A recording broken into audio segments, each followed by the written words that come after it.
લોકશાહીનો પર્વ સ્થાનિક સ્વરાજની આ ચૂંટણી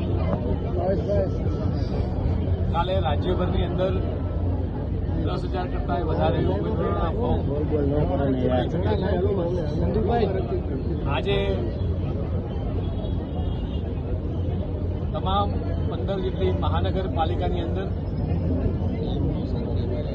અમદાવાદમાં આજે માનનીય મુખ્યમંત્રીશ્રી દ્વારા, રાજકોટમાં હું પોતે, વડોદરાની અંદર માનનીય હર્ષભાઈ, આપણા નાયબ મુખ્યમંત્રીશ્રી, સુરતમાં માન્ય CR પાટીલ સાહેબ અને અન્ય મહાનગરપાલિકામાં અલગ અલગ પ્રભારી મંત્રીઓ દ્વારા 15 મહાનગરપાલિકામાં આજે એક સંકલ્પ લેવાનો, આજે પ્રજાના સેવકો એક સંકલ્પ લઈ અને આગળ વધે, જનસેવા માટે આગળ વધે,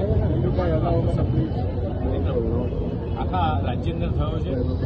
આ સંકલ્પ સાથે જ જે રીતે પંડિત દીનદયાળજીની, ડૉક્ટર શ્યામાપ્રસાદ વિચારધારા, ભારતીય જનતા પાર્ટીની વિચારધારા છે, એકાત્મ માનવવાદ, છેવાડાના માનવી સુધી જે સતત ચિંતા કરવી, દેશના યશસ્વી પ્રધાનમંત્રી માનનીય મોદી સાહેબ જે રીતે માત્ર ગુજરાતને પણ સમગ્ર દેશને વિકાસની રાજનીતિની ભેટ આપી છે, એ જ આ વિકાસની રાજનીતિ ગુજરાતના મુખ્યમંત્રી માનનીય ભૂપેન્દ્ર પટેલે સતત અવિરત પ્રયાસથી ચાલુ રાખી છે.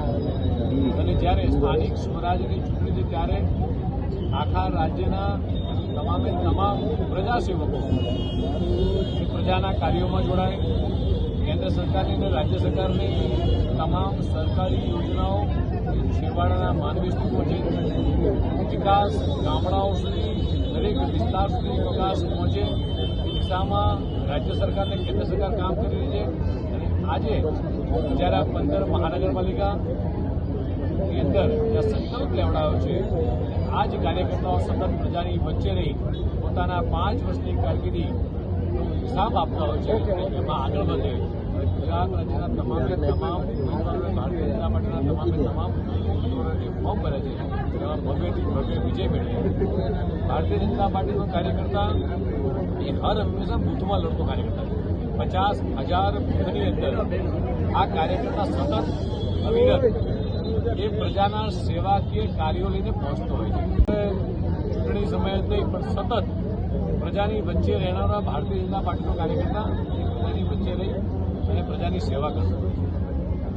એના પરિણામના ભાગરૂપે આજે જે મુજબ માહિતી મળે છે, ચૂંટણી પંચ કદાચ સાંજે ડિક્લેર કરશે પણ 135 કરતાં વધારે જગ્યાએ બિનહરીફ સીટો જે થઈ છે. ચોક્કસ આંકડો ચૂંટણી પંચ આપશે, પણ જે રીતે માહિતી મળી રહી છે એ રીતે આખા રાજ્યભરમાંથી અલગ અલગ તાલુકા પંચાયત હોય, જિલ્લા પંચાયત હોય, નગરપાલિકા હોય, આની અંદર આજે વિપક્ષો દ્વારા જે જનસમર્થન એમને નથી મળતું, સતત વિપક્ષને માત્ર ચૂંટણી સમયે દેખાવાનું, ચૂંટણી પતી જાય એટલે જતા રહેવાનું, આ પ્રજાને ચોક્કસ ખ્યાલ છે. અને એટલા જ માટે ગુજરાતની આ પ્રજા એ સતત વિકાસની સાથે જનસમર્થન આપતી રહી છે. અને આવનારા દિવસોની અંદર પણ એ જ રીતે ભવ્યથી ભવ્ય વિજય સાથે 50,000 બૂથના વિજય સાથે ભારતીય જનતા પાર્ટીના કાર્યકર્તા, ભારતીય જનતા પાર્ટીમાં 10,000 કરતાં વધારે કાર્યકર્તાઓ ચૂંટણી લડી રહ્યા છે. અને ભારતીય જનતા પાર્ટીનો કાર્યકર્તા એ કમળના પ્રતીક લઈને એ બૂથની અંદર એ પોતે, આપણે જોયું કે મંચની અંદર આજે જે શપથ લેવડાયા છે એ 18 બૂથ છે, 72 જેટલા ઉમેદવાર છે અને 1,000 બૂથ છે. એવી રીતે આખા રાજ્યમાં 50,000 બૂથની અંદર એ કાર્યકર્તા કમળના પ્રતીક લડી રહ્યો છે.